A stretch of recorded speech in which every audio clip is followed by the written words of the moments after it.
صباح الخير. أنا فوميو يواي سفير اليابان في العراق.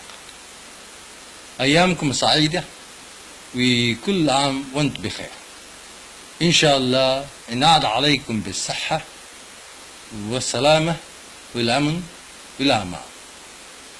أحب أوجه تحية خاصة للأبطال اللي صاموا وهم بجبهات القتال أو بمخيمات النازحين رغم الحر.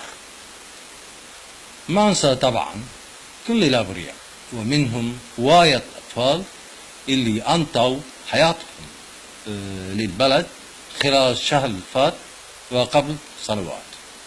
إن شاء الله يكون هالعيد بداية الخير على كل العراقيين والعالم.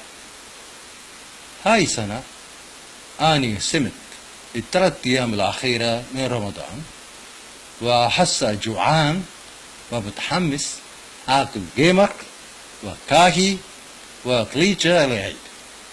مرة ثانية عيد سعيد لكم وكل عام وأنتم بخير. إتاداكيماس. إتاداكيماس.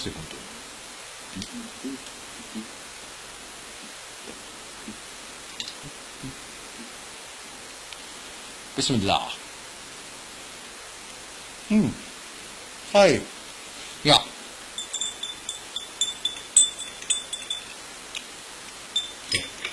يسخن.